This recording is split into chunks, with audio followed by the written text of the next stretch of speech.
theater, but it's still going to be a great lecture, and we're really lucky to have Amir Fallah here. I'm going to read straight from his bio from his website, because there's a lot of dense information here, and it's pretty darn impressive, so I don't want to get anything wrong. But Amir is an artist living and working in Los Angeles.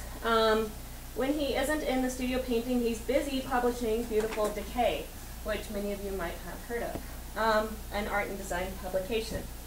Amir received his BFA from the Maryland Institute College of Art and his MFA from UCLA in 2005. He's exhibited nationally and internationally. They include Weatherspoon Art Museum. You're going to have to help me, I'm sorry. Sharjah Biennial. The Sharjah Biennial in 2009, the LA Louvre, maybe you've heard of it, the Third Line, Frey Norris, Cherry and Martin, and Frederick Taylor. Just a long list of really great galleries that we visited yesterday. He's been a visiting lecturer at Columbia College, USC, UCLA, Cleveland Institute of Art, Cal State, University of New Mexico, Otis, and Maryland Institute of Art and Design, and now we have him here. So this is a world-class lecturer and a world-class lecture that we get, and you were there when it was in that tiny little space. And it's a lot of pressure. I know. Sorry, it's just really good. So I want to do it justice. So if you guys would assist me in welcoming Amir.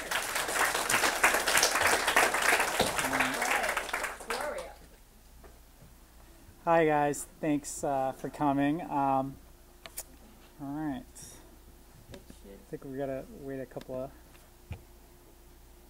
minute or so for it to kick in.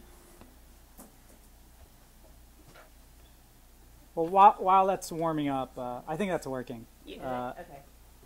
So I do a couple of different things, and so I thought what I would do is start with the artwork, and then towards the end go into a little bit about Beautiful Decay and a couple of other projects I've been doing recently. And I didn't do this in the past, but recently I decided to show some work from my undergrad, especially if it's in a school setting, just so you can see how much my work has kind of changed. And I kind of like to think of it as now that I look back at the work, the stuff that I was doing in undergrad, I really liked.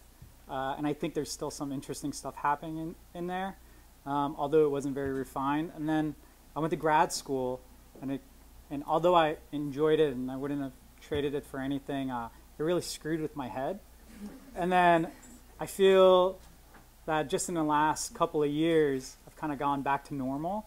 And it's interesting because my work in undergrad loosely relates to the work that I'm doing now. So some people think this is a bad thing to do, to show like really, really bad early work. But I don't know. I think it could be interesting and maybe give some people that are having some hard times in school, a little bit of hope, or maybe not. So anyway, this is a installation that I did. I want to say this was 1999 or maybe 2000. This is at the New York Studio School, the New York Studio Program, which is in New York City. I went to college in Baltimore for painting, but they had this exchange program in New York City where you could take, pretty much it was almost like you would go to graduate school. It was like junior grad school. And you would get a big studio, and you would have studio visits every week with different influential New York artists, and you could kind of be like a real artist for 6 months. And so I went up there from Baltimore not knowing anything about the art world. This was a piece that I did other work while I was there, but this is a piece that I worked on almost the entire 6 months. So just a little background. I got into fine art through graffiti art, pretty much. And I did graffiti art all the way through, like 2005. So I was always involved in it, and I kind of had my hands in these two different worlds where by day I was going to art school and learning about all the academics and getting my art history, and then at night I would go and paint graffiti all over the place. So I kind of lived this weird double life for a while. And so my studio practice was heavily influenced by graffiti art. I mean, obviously, I was really inspired by, you know, painters like Barry McGee and, you know, other people who were kind of bringing some of the street elements into the studio. But one thing that I was also interested in back then was creating these cultural hybrids. It's a little bit hard to tell in this photo because this is back when we took slides, and so it's kind of like grainy, but I brought a little laser pointer. So like that little thing right there, that's actually, it's a drawing of like a Target or a Walmart mixed with like an Islamic mosque. So it's like a Target with like a dome on top of it. And so I started painting these like weird like hybrids of different places. Like there's like another one. And the reason I started doing that was I grew up in Northern Virginia, right outside of Washington, D.C., in the suburbs. My neighborhood had no sidewalks. It was a very conservative suburban setting.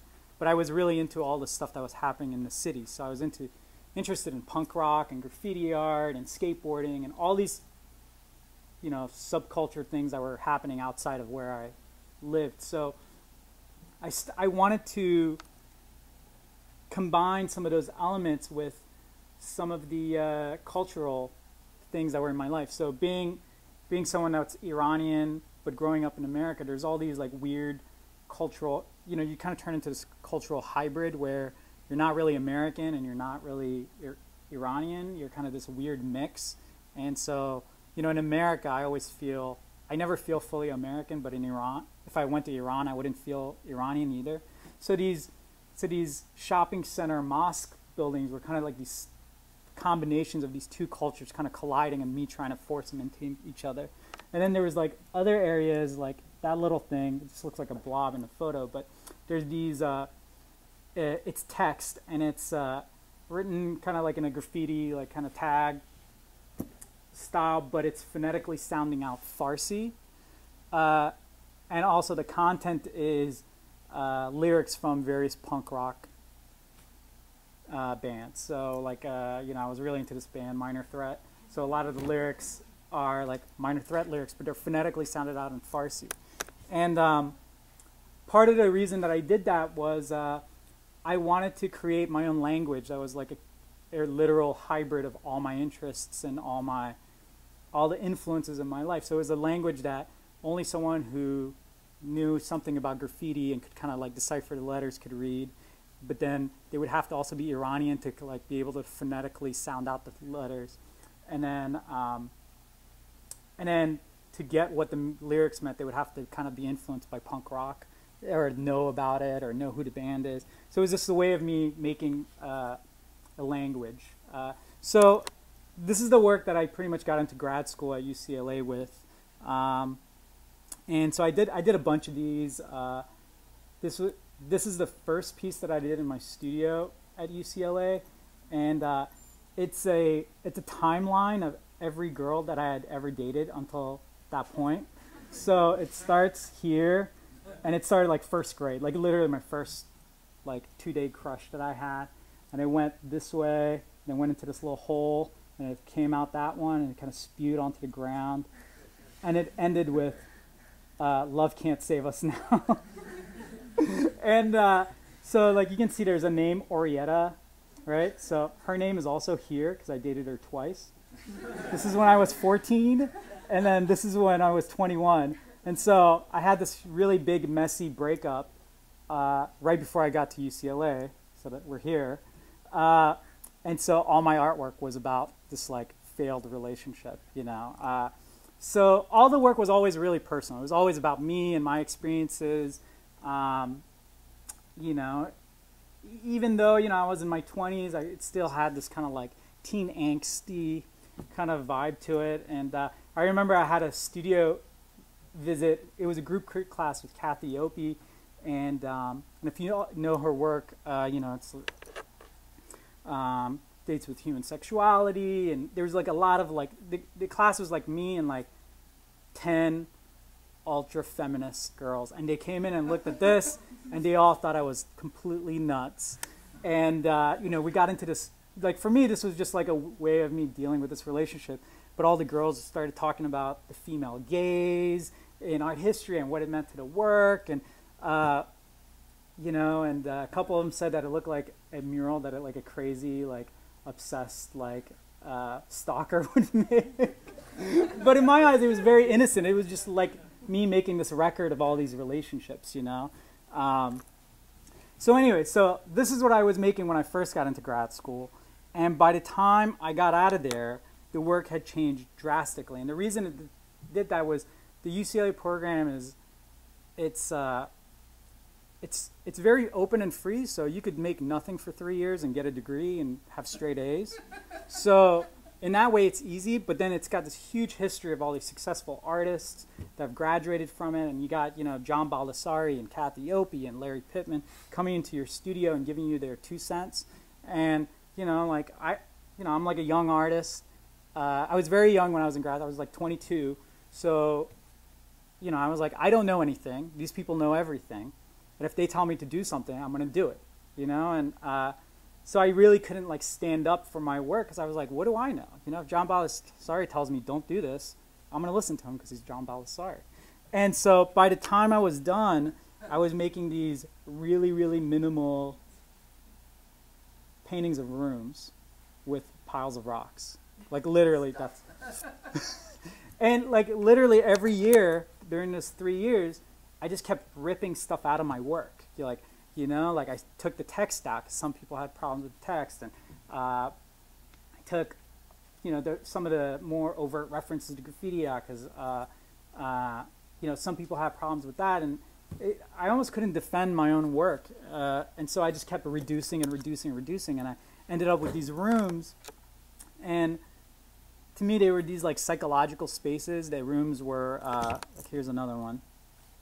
There were these spaces where it wasn't daytime or nighttime. It wasn't a specific place. There were, you know, I kind of think of the paintings of Francis Bacon, where he had these rooms where all these like bizarre events would happen, and it kind of was the same thing for me. So I wanted this room where these things were getting built up and then being broken down. And at that time, I didn't really think about it in that way, but really that's what I was doing in grad school. Like, I would like build myself up 1 month, you know, and I like come up with some idea I wanted to do, and then, you know, and some professor would come in and be like, no, this sucks. And I would just, everything would crumble, you know. Like Larry Pittman would come in there and be like, no, you can't do this. This looks bad. And then for the next month, I'd be like stunted. And so it was really confusing for me. So by the time I graduated, you know, some of the people that were older in the program, I think they practiced more together, but I was still, you know, I was like 24 or 25 by the time I graduated. And I feel like I needed more time. So I took about a year, and one day I got this email from a gallery in Dubai. I had nothing was happening in LA at all. I got this random email from a gallery in Dubai. I didn't know where Dubai was. This is like 2006. People had just started hearing about Dubai, and after making a few phone calls and figuring out where Dubai was, you know, I accepted this offer to show at a gallery in Dubai called The Third Line. So they flew me out, and next thing I knew, I was in Dubai, and you know, I was going to have this show. And so for the show in Dubai, I had been making. I went back to kind of thinking about things that were influencing me at that time, and something that I was looking at a lot was watching a lot of the news. And I kept, you know, there's like this ongoing, you know, debate about the Middle East and the Taliban and Al-Qaeda, and, you know, and I started, you know, I was like obsessed with CNN. I was watching it nonstop. And, you know, there would be these like images of like, you know, this guy hanging out, this guy who I have nothing in common with, but I would kind of be pigeonholed with.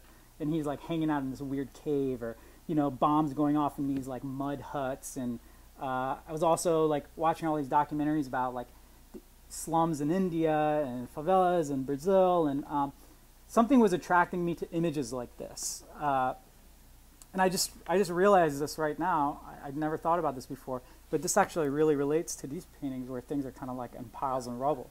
I never noticed that until right this second. So anyways, so I was looking at stuff like that. And then I was also thinking about my childhood in Virginia, where me and my friends would run into the woods and we would build forts and tree houses and little bunkers. And these spaces would be, you know, like, I think most kids do this, but I identified it as like a very male thing to do, to go into the woods and build these, take scrap wood and build these like structures. And there would be these like spaces where imaginary things would happen, where you could let go of reality and pretend, you know, whether you're pretending to be cops and robbers or aliens or, you know, what have you, or look at like a Playboy. You know, you would go to this place and do things you weren't supposed to do, or play pretend. And I thought that was also like one of my interests, and I kept going back between these images and seeing some similarities. And then at that same time, we had just moved into a new place, and I had started collecting cacti and succulents and really becoming enamored with the human-like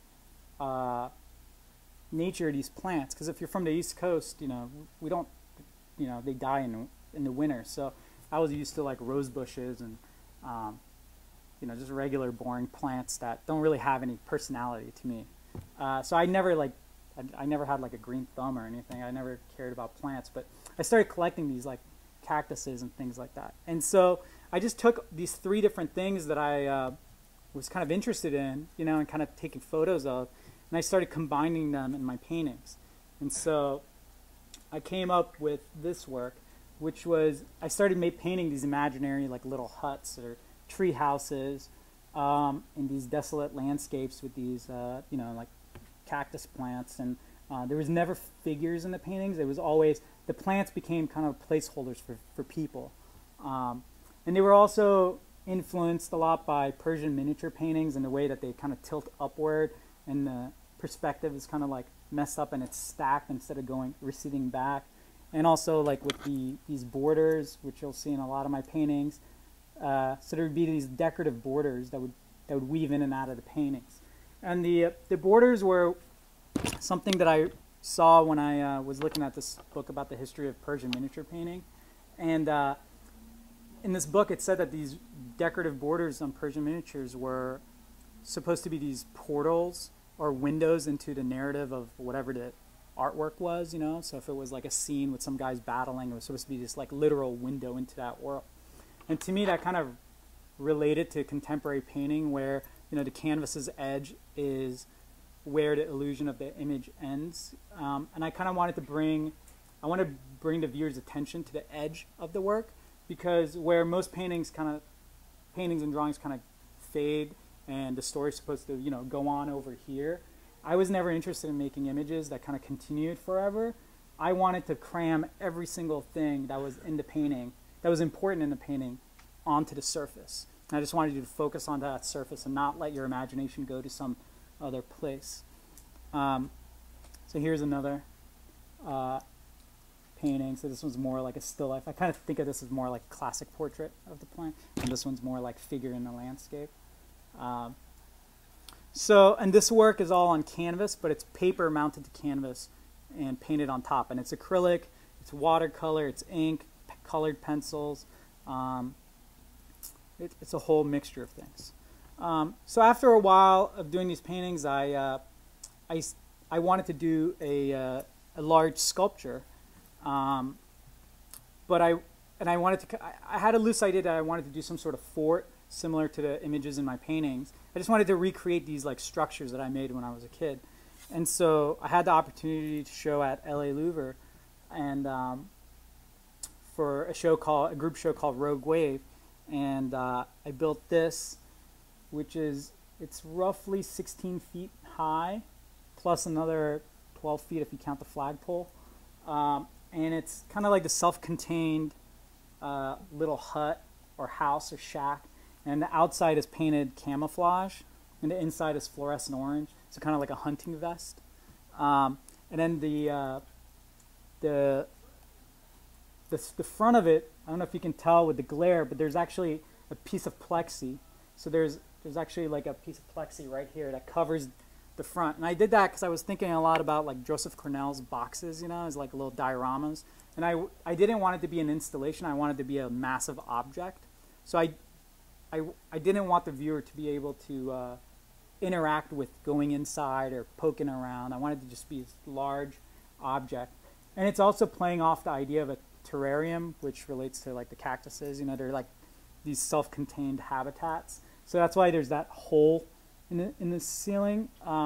So at like noon, sunlight would directly shine onto the plants that are in the center of the cabin. So it was a self-contained terrarium, like, but on a massive scale. And all the wood is found wood. The paint I got, it's like mistake paint from Home Depot. I tried to not spend a lot of money on it because I kind of wanted to keep in touch with that that idea of like being a kid and not having a lot of money and like pulling stuff out of a dumpster. So the whole thing's built on a pallet. You can see there's pallets inside. The plants, most of the plants were donated to me off of Craigslist. The dirt was from like my backyard. And the flag, there's a little flag on the pole at the top which aligns with the second story of the gallery. And it's actually, I stole a pair of my my now wife, then girlfriend's, her underwear. It's fluorescent orange underwear. So 2 weeks into the show, something really interesting happened. One of the plants that were donated to me actually bloomed almost fluorescent orange flowers, matching exactly to the interior of it. So that's not Photoshop. That's like, it perfectly matched, and everybody thought I did all this research on the plant and found one. I made it bloom. It was sheer coincidence, but it was really interesting. And in my paintings, there's always a lot of room for play and chance. And I like that in the sculpture, even though it was a little bit more planned and I had people helping me, there was this like unexpected moment that was like a happy accident that happened. And I tried to bring that into the work that I'm doing now even. So this is another piece. So you can kind of see how it starts. There's no planning for these structures. Like I might draw like a loose contour of the sculpture, but it's like I'm not a sculptor, so I don't know how to measure stuff or cut things at an angle. Like I don't know anything. So it's literally me collaging wood on top of one another until we figure out a shape and somehow it stays stable. So that's how it ended up. So literally there was no planning. Like I knew there was going to be a window, but I didn't know that it was going to be kind of like one side was going to be like straight vertical line, the other side was going to be cut at an angle. And this piece is called the Love Healing Center, and I made a zine for it that interviewed 10 artists, and I interviewed them all about their first failed love. And so everybody answered these random questions that I had about their like failed first love, like the first person they fell in love with. And based on their responses, I taught myself how to make coil pots, and I made a ceramic pot for each plant. And then I went to a cactus center, and I found the cacti or a succulent that matched their relationship. I mean, it made completely no sense. I just based, like if somebody's relationship was like really messy, I got one that had like really big crazy thorns, or So, and the idea was that this terrarium, which has plant grow lights inside, the idea was that these plants are, these pots that stood for the relationship. The pots are keeping the plants alive. It's keeping the water in. But, if you pot plants, after a while, you need to repot them or put them in a bigger pot because they outgrow the relationship. So it stood for this, like, it was like a stand-in for how your first relationship, your first serious relationship. It's this sweet, amazing thing that's like very nurturing. You feel amazing. But most of the time, you outgrow it and you have to kind of move on to bigger and better things or bigger and better pots. So this room, so none of these plants were watered during the entire show, and these grow lights kind of kept the plants alive, and it got really humid in there, and like the glass got a lot of condensation. So it also was like a giant, like a rehab space for these plants that weren't getting any nurturing. So there's like another shot of it, and I have no idea how to make coil pots, by the way. Like it was literally like the pots were like really wonky and rough, and But for me, the relationships, most of these relationships were really rough. They weren't polished, really. Like, you know, most of these people had never dated anyone before. So I kind of wanted the pots to kind of have that same look. And so at the end of the month, at the end of these shows, I usually just take them apart and throw them out.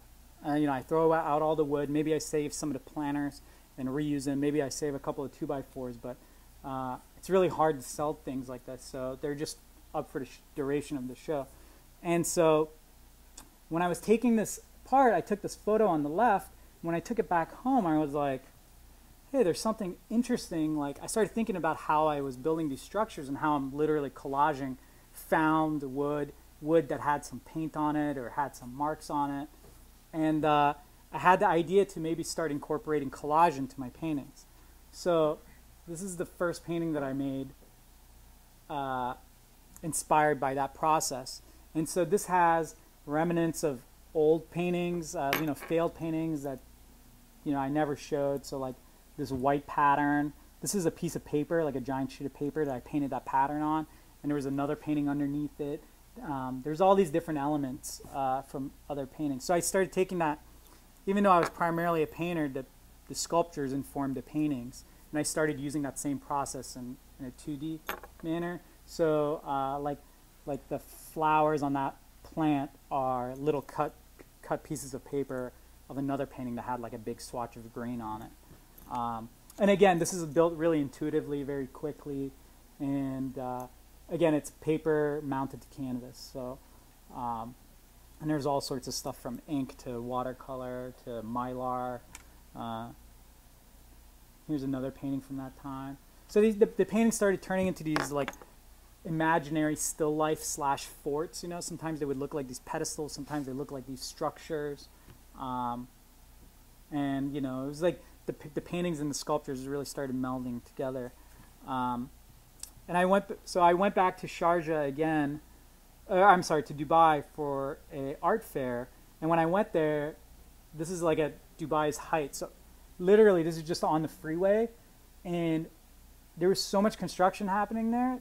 I mean, this is like one little tiny strip. So imagine like 5 miles of just this. And there were so many buildings with cranes on them that you couldn't tell if everything was getting taken down or being built up. It was insane. I mean, it's still insane there, but you know, this is the world's tallest building, and this is like at its halfway point. So it went up another, you know, God knows how many flights. So, you know, this was, you know, I was going back and forth to Dubai because that was the only place I was showing. So I think this stuff kind of influenced me, like all this like construction and deconstruction. It was influencing my work. I didn't recognize it at the time, but you know, like I saw this on the way from the airport to the hotel, and then without having any previous plans, you know, I built this structure, which kind of has this like jutting thing going up into the sky, and so there's some relationships there. You know, and it took me, sometimes it would take me like a year later when I was like, oh wow, I was completely influenced by this, you know, image that I saw like a year ago. So this was a piece that I built for Art Dubai, which is a fair out there. It was built on site. The inside of it is covered, see all that pink pattern? It's kind of like a Islamic or Middle Eastern pattern, and it's different shades of pink. Here, that's kind of a better photo of it. So it looks like this like really rich, luxurious pattern, but this is actually a really cheap Luan wood, and that I just happened upon at a hardware store out there. And the guy that I bought it from, he told me that it comes in a bunch of different patterns and colors, and it's really cheap material, and the silk screen registration is completely off. And he told me that they make this patterned wood in Africa, and they ship it to Dubai, and it's for like really poor people's like shacks. So they would like, to spice up the interiors of these like really cheap shacks, they would like use this material so it would look like pretty inside. So we chopped it up, we bought it and we chopped it up, and we kind of did a mosaic of the entire inside of the fort. And that was kind of interesting because usually when you find these patterns, they're done in like tile or marble and these mosques, so they're done in like a mosaic as well. So it's kind of interesting to reference that with like big jaggedy pieces of wood. And like these little black balls, these are all like little pieces of tar that I found in the ocean there. It's really weird. Like they had like wet tar like in the beach. So I just got it and I balled it up and I made it into these like little trinkets or little mementos. So there's like a lot of stuff that I would just find along the way in the trip that I would just incorporate into the work. So there's this, act of chance. And this is a fun photo. These are my artist assistants. They painted in their burqas for 4 days straight. So I went, a year later, I went back to Dubai again, and this is the most recent installation. So this was for the Sharjah Biennial, which is Sharjah is a town right outside of Dubai. And this is called Watchtower /Eclipse. And so in the museum, there's 3 levels, and they have this giant atrium where you can kind of access it from all 3 levels of the museum. So in like this one, this is the 2nd level. So the structure, you're at eye level with it on the 2nd floor. And on the 3rd floor, you can look down on it, so you can lean over and look down on the atrium. And then on the ground level, this is the ground level, you can look up. So it's kind of like a giant watchtower, like kind of think like a prison tower, just a square structure. It's 2 stories high, and there's a skylight on the 3rd, on the roof. So the sunlight would come all the way down to 3 levels, and so I wanted to create a structure that kind of blocked the sunlight on the 2nd level. So this cactus right here, he is getting his sunlight from these grow lights that are. So he's getting artificial light from underneath the structure. And then the plants that are on this level are getting sunlight from the skylight. So it was just kind of like creating this like eclipse feel. And then all the stuff that's on the structure, half of the objects are like personal mementos from my house. So like photos of my parents on their like honeymoon, like little trinkets, like little pieces of rocks from like hikes that I found in LA. And then I also went to bazaars in Sharjah and bought these like cheap piggy banks that I thought were kind of interesting. But then I also mixed in these fabricated ceramic sculptures that I had made in LA. So there's this mix of like imaginary objects, imaginary like trinkets or like things that you would find on your during your travels, and then things that I actually did collect, throughout my years. And then so along with these 4 paintings, with this structure was these 4 paintings that went around the room, and they were imaginary blueprints for the structure. So I built that structure on site. So these paintings were made in Los Angeles, and they were like rough. Well, they weren't sketches, but they were meant to be like sketches for what the structure might look like. And these are big. They're all 7 by 5 feet. There's another one. But when I went and did the show, I didn't really follow it. This was kind of like very elaborate thumbnail sketches. So I'm going to jump around a little bit just so we don't go on forever. But so a little bit later, I got a phone call from my mom one day, and she was asking me, we were just talking about some show I just had, and she was like, Amir, I really wish you would like give me a piece of art. And I'm like, Mom, your attic is like filled with artwork, just grab one and pack it up. And she's like, no, I want something from me. And I'm sure some of you have had that experience where your parents want something, but they don't want something you make. They want like whatever they like, but they want you to make it, So I was like, Mom, I make all this weird artwork. Like, you're not going to like any of it. She was like, make me something beautiful, like with a lake or a pond, geese, ducks, a cat, some flowers. I was like, she wanted me to make like a Thomas Kincaid painting. And so I was like, fine, I'll make you something. So as a joke, I started making this huge painting. This is, again, 7 by 5 feet. And I was like, I'm going to make this crazy flower painting for my mom. And technically it's a flower painting, so she's going to love it. And, I wasn't planning on showing it. It was just kind of like a big elaborate joke. But halfway through it, I was like, hey, I kind of like this painting. I don't want to give it to her. I started, like, the more I got into it, the more I realized I was like, hey, there's something going on here. It's interesting. It's like taking this cliche image of like a floral still life, a bouquet, and trying to like do it in my aesthetic, but also trying to like breathe some new life into it. And so what this is there's a couple of different things. There's flowers that are actually painted by me, like, you know, like representationally. And then there's photocopies of flowers that I found on Flickr, and I like would like manipulate their colors and then print them out archivally and then cut them out and glue them on there. And then there's pieces of cut paper that are cut kind of into silhouettes of flowers. So they're, again, kind of like with that, kind of going along with that last sculpture or installation I showed you, where there's this like mix between like artificiality and reality, you know, like these like, you know, this like representation of a flower, an abstraction of a flower, an actual image of a flower, and then my interpretation of a flower. So there was like this really interesting like push and pull where from like different distances, you know, you would think a photograph of a flower was a painting, and then you get closer and you realize, oh, it's just a digital printout of a flower, and then you'd see like a silhouette of a flower from far away and it would look like a real flower.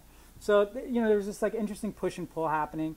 And I also liked how it was like, because I had no expectations, there wasn't a lot of thinking involved. I was just kind of making it, and I couldn't really mess it up. So it gave me a lot of freedom to play with materials and techniques. And so I came up with like a lot of like, in my later work, there's like a lot of patterning and embellishing, and a lot of that kind of evolved from making this painting and the paintings that came after it. So so I made this painting. I didn't give it to my mom.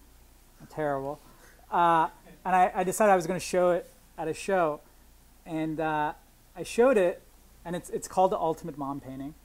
And it was the first thing to sell at the show, and his son bought it for his mother.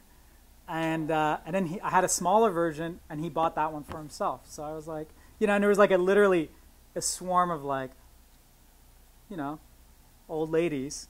They were all moms standing around this painting, like being like, yeah, this is the one. You know, it was like, it hit the target demographic. You know, like they all loved it. I could have probably sold it like 20 times over. So it was, I don't know, it was interesting because it was like this, it was almost, it became kind of this like shrine to my mom. It was kind of poking fun at her like expectations of me, but also like celebrating her at the same time, which I thought was interesting. So this painting actually led to like a bunch of similar floral work, and it's kind of turned into this ongoing project. And so I do them every once in a while as a kind of like a break in between new paintings. So I'm going to jump around a little bit more, but this is a painting from around that same time. This one's called, I did a whole show about different ways that people alter their reality. So, and the show was in San Francisco, and I made paintings about like drug culture, new age, kind of like healing, crystals, things like that, and also about LARPs. You guys know what, anybody know what LARP is? Live action role playing. So all of these things, like there are different ways to like alter your reality, whether you're a LARP and you like to dress up like, you know, some sort of like zombie and play pretend in the woods, or, you know, you like to smoke a lot of weed and just space out and laugh, or, you know, or you like to like do like Reiki and like heal people with your hands, or, you know, take aura photos. I've always been really interested in the aesthetics of all these worlds. I'm really cynical, and I don't actually take part in any of it. Like, I've never smoked pot. I'm not interested in any of it except for the aesthetics. Like when you see those like psychic ads in newspapers and it's got this crazy rainbow in the background, like I get really excited. I'm like, oh, this thing's awesome looking, you know, but I don't believe in any of it at all. So so I made this show that kind of celebrated and kind of spoke about all that. So this painting's called Bongs Away, and it's a bunch of bongs set up as a still life with flowers, like so. So they're just kind of like these like tasteful vases, you know, but they're also bongs. And then I won't show you all the paintings from the show, but this is another one. This is a LARP painting. So there's like, these are all photos of actual people that do live action role playing. I found them all online. And then I manipulated the colors. I redrew some of them. And kind of like the base is kind of set up like a chessboard, you know, because there's all this like strategy. I watched this great documentary about how, like, they have like a LARP camp somewhere, and they go, you know, it's like, I mean, these people are grown adults, they're not kids, but they go and like they just pretend for a week straight. It sounds amazing. So even though I'm an outsider in all these worlds, I'm really fascinated by the aesthetics, you know, like they make all these costumes. It's almost like Burning Man. I would never go except to be like, you know, if I could go invisibly and just like watch everybody. So after this work, like you can see this one's a little bit more like figurative. There's figures involved. I kind of hit a wall and I was trying to figure out what the next body of work was going to be. And I started thinking about playing pretend and like kind of where I started with the forts. And I decided to take a series of photographs and base paintings on them, where these photos would be a portrait of someone, but it would be a portrait through their personal belongings. So this is the first one. And so what I did was, this is actually of my wife. And one day she had like piles of clothes everywhere. She was like, our bedroom was a little messy. And I was like, hey, stand right here. It was like 11 o'clock at night. And I just had this idea out of nowhere. So I was like, stand still, don't move. I took all her clothes and I just dumped them all on her head. And I took this photo and then I painted it. So at this point, the idea wasn't really clear as to what I wanted to do with it. But I realized that I wanted it to be a portrait, but I wanted it to be not a straightforward portrait where somebody's just sitting and looking pretty or nice. I wanted it to be fragmented. I like how like you kind of lose the body in some parts and just turns into this like blob of like pattern and fabric. And so like this is actually like this purple and white thing. This is all cut paper, like hundreds of pieces of paper that's airbrushed. I airbrushed like a checkered pattern on it. And then instead of drawing the folds on the paper, I just cut it into shape. It's kind of hard to tell in the image, but you can kind of see here, like you see how there's like the edge of the paper here kind of shows like that's a crease in the fabric. And then so these crystals and gems, these are actually like really precious gems, like from some like diamond collection. It's a book that my wife had because she's really into like diamonds and expensive jewelry. So she's like surrounded, you can see she's surrounded by like expensive stuff. So this is all like, this is like a photo of a dime, or of like this gem, and then there's like a painting of one, and then there's this is like a cut paper collage in the shape of it. So again, dealing with that play between, you know, representation and artificiality. And then so all the skin is painted in oil paint, and it's the last thing that I painted. And the reason for that was I wanted to have this, like my paintings tend to be really flat, kind of graphic, especially in reproduction. And I wanted the skin to be the one part that was kind of alive. It was like chunky and felt like it had like blood coursing through its vein, even though it's like really marked and, you know, almost looks scarred. So oil paint it's just really alive. It's not like acrylic paint. And so I just thought that oil would really work out well for it. So in all the images I'm about to show you, the skin is the only part that's in oil. Everything else is collage and a bunch of different materials. So that's actually a photo of one of the early ones. Again, that's my wife. Don't tell her I showed you this. So I was like literally just piling all this stuff on it. And I would make a lot of changes during the process. So that photo turned into this painting. So there's elements of reality in there, but there's I'm taking a lot of liberties. So one of the reasons for that is, you know, if you think about like the history of portraiture and all paintings, even history paintings,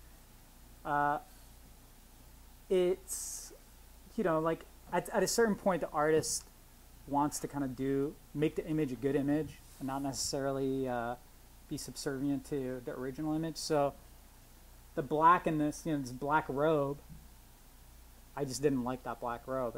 As an image, as a painting, it wasn't going to be interesting, so I just made it pink. Right. So I'll take a lot of liberties and things like that. So, and then the plants at the bottom, these are all plants from our house. They're just like everyday mundane things that we have. nothing's like precious or, you know, it's just sentimental value. So here's another painting. This is 6 by 4 feet. Again, this is based on a photograph. So this guy, he's like a bachelor. He's really into sports, and he's a lawyer. And he's pretty young, so he doesn't really have a lot of sentimental things. He's just kind of like a dude living in this like really mundane apartment with like really nothing in it. It was like really challenging to find anything that had any kind of personal meaning. So when I asked them, you know, what are some objects that have some meaning to you? He said, oh, my basketball shoes, they're my lucky basketball shoes, so they're down here. And then his grandfather was also a lawyer, so he has his grandfather's like old briefcase. So that's down here. So these photographs, as I started doing them with other people, it was kind of fun because I had to go and figure out how to paint a shoe and make it not boring and make it work in my painting and in my world. So it became this like, I never knew what was going to happen. I never knew what somebody was going to pull out, and formally that was really interesting to me. But also like trying to make it all work was a challenge. It wasn't like the previous work where I just did whatever I wanted. At a certain point I was subservient to what they had laying around and who they were as a person. So there's like a little detail. And you can see the red, white, and blue blanket. That's all cut paper. It's like thousands of little pieces of paper. There's another painting from that era. Here's another one. The little Pee Wee Herman doll. This is my friend Krista. She works in the apparel industry, and she actually creates a lot of repeating patterns for like floral prints and stuff. So this one's called Ruler of the Repeating Pattern. So you can see there's like a repeating pattern there. And some of these patterns are things that she actually designed. This is a guy, his name's Jason Redwood. He's actually from Santa Barbara. Do you? Oh, yeah, that's Jason. So he's like partially Native American. I think this like crazy staff thing was like somebody in his family like handed it down to him. So that's his dog Diego, and all these objects are just like things that he just had laying around. The photo shoot took maybe like 10 minutes. So it's not like, it wasn't like a highly produced thing. It was me with my digital camera, sometimes with my iPhone, just taking a quick snapshot. Here's a couple more recent flower paintings. So you can see they're getting a little bit more elaborate. This is a fairly new one. It's pretty big. It's 8 by 6 feet. That's a new one too. That's also big, 8 by 6 feet. And then here's just this is some stuff I'm working on now. The painting on the left I just finished, and it's for a show in San Francisco in March. So that's it for my artwork. This is kind of like, you know, that's my studio right now. And then I'll just go really quick into some of the other stuff I do. So aside from all the artwork, I started this magazine in 1996 called Beautiful Decay. It was kind of like a black and white photocopy zine. And over the years, it's changed a couple of times. It's like a magazine now. It's kind of like a book that you can subscribe to. It really is like I mean, I don't sell it as something that's an extension of my artwork, but it really is, because it's just like a really elaborate zine. It's just artists whose work that I like, whether they're in fine art or they're designers or illustrators or photographers.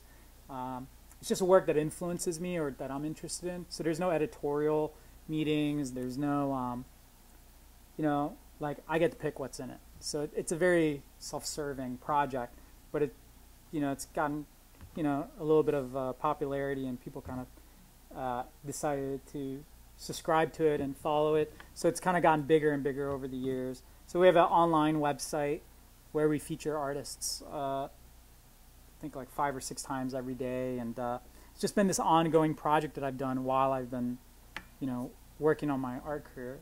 And so it's been, you know, it's got its good things and bad things. I get to meet a lot of interesting people, a lot of interesting artists. It's opened some doors, but it also takes up a lot of my time. So it's kind of a constant struggle juggling this and my painting career, because when you do something like this, sometimes people think, oh, well, you're a publisher, you're not a painter.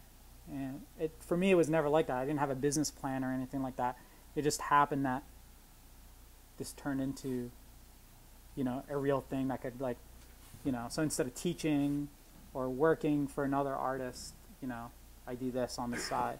So this is some spreads from the new book that just came out. Did an interview with James Goebel and Tim Noble and Sue Webster and a bunch of other people. So as an extension of Beautiful Decay, I also have been, from time to time, I create some shows or special projects. So this is some work from a recent art auction I put together with 50 artists from all over the country. All this work and the other 50 artists, everybody made 7 by 10 inch paintings, and we auctioned them off starting at I think $100. And the concept was to do like a really grassroots charity event to support the art community, the young art community. So all of these artists are, you know, most of them are like under the age of 40, and they've all been in art school and you know what it's like to have a bunch of tuition fees and have to buy books and supplies. So the concept was really simple. Me and the directors at Mark Moore Gallery, where the auction was held at, we would go and do studio visits with local Southern California grad students, and we would give one merit-based scholarship. So whoever's work we liked the best, they would just get all the proceeds from the event. So the money didn't go to a charity or a nonprofit that had admin fees. It didn't, you know, you knew exactly who got the money. So we had the event. It was pretty good. We had a ton of people show up, and we raised $11,000 and gave this artist, Alexis McKenzie, who goes to Cal State Long Beach, we gave her $11,000. So, you know, it was just a way that me and a bunch of fellow artists could get together and just help another artist, just to give them that little extra boost, you know, that they need in their career. So I do some stuff like this sometimes. And then another project that I'm working on, which also relates to, it comes out of Beautiful Decay, was, you know, at Beautiful Decay, we get like literally hundreds of artist submissions every week. And, you know, sometimes it's like a link to their blog, or some people send me links to their Facebook page, and sometimes they just send me these giant, massive files that like clog up my email box. And, you know, after you get like 10,000 emails over a couple of years, like, you know, you want to look at everything, but some people just don't have the means to have like a really nice, you know, professional portfolio. So there was a couple of companies out there that kind of allowed you to like build a website really quickly online. And I had tried a couple of them, and I was like, this is such a great idea, but some of them were just too hard to use if you don't know anything about web design. So my wife and I, with another friend who's a developer, we came up with the idea to do this online web platform called Made with Color, and this is something that we just launched the other day.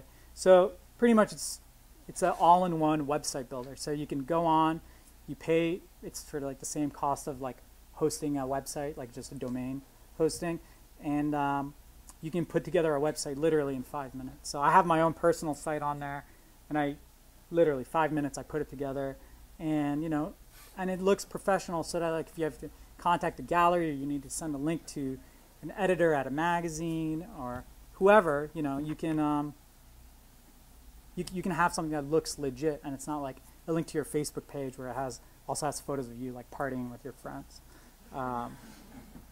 So anyways, we just launched it, and again, this idea there was no grand business idea. It just came out of me getting all these portfolios and going to my wife and being like, man, these people just send me these bad looking sites, and I don't want to look at them because they're so, you know, they're like flash, and it's got music playing, and you know, it takes 15 minutes to load, and I just wanted to have something really simple that, you know, me and my friends could use to you know, promote our own work. So so this is the most recent thing, and actually, if any of you are interested, the website is color.com, and I made a little discount code for you guys if you want to check it out. So yeah. So thank you, and if any of you have any questions, I'd be happy to answer them. Thanks. So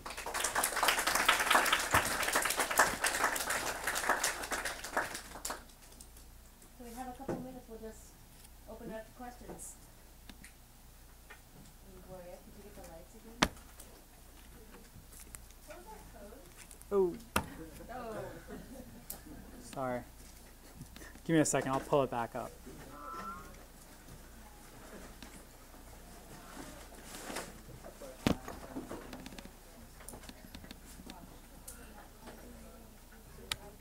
Hold on.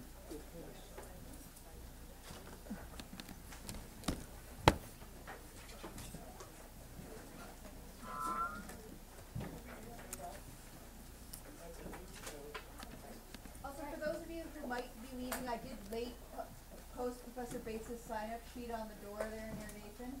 If anybody's looking for it. Oh, Sorry. the code was MYMWC Site 10, SITE 10. I'll put it back up. Amir, I have a question Yeah. about the paintings, actually. Uh-huh. I'm curious about the kind of coiling border. Mm-hmm. That was my question too. I stole it. Uh-huh.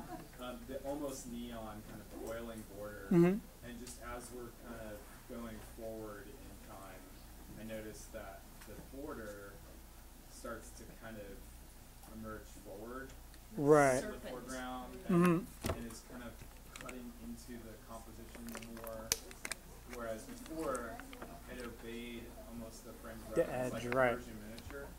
Yeah. And so my question though is regarding that. When you're working out the composition for these, are you doing a lot of drawings and collages and then they become big paintings? Yeah, I forgot to mention that. So the new paintings, the figurative work that I've been doing the last 2 years, all of those, I have the photograph. Then I take that photograph, I put it into Photoshop, I cut out all the background, and I do a rough drawing of like the platform that they're kind of standing or sitting on. And then I trace that, I print it out, I trace it, I project it, start painting, and 20% of the way into the painting, I actually take a photo of the painting again, put it back into Photoshop, and I might start adding elements. So if there's a plant that wasn't part of the original composition, but I took a photo of it in their house, I might take that photo, cut out the plant, and put it into the image of the real painting and move it around. So I don't really do like a traditional sketch, it's more like digital.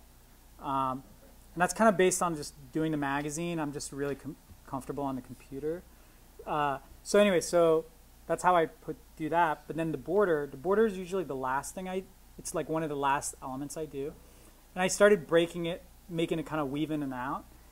Because I just got bored of doing the regular, just going around the edge. But I like the idea of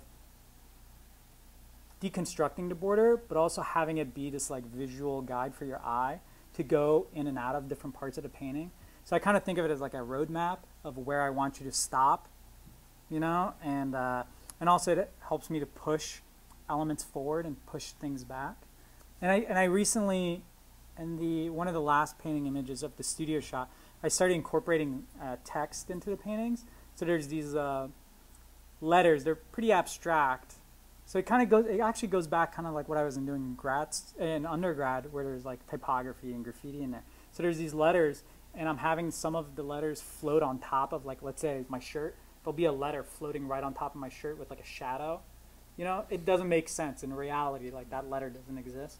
But in some other parts, like a letter might be like sitting on the ground, and it'll have a shadow on the floor, you know, and cast a shadow, and that's another way of like me creating an image that has some depth and also flattening it at the same time. So depending on where you look, it might create depth, or it might completely flatten that area and make it completely graphic.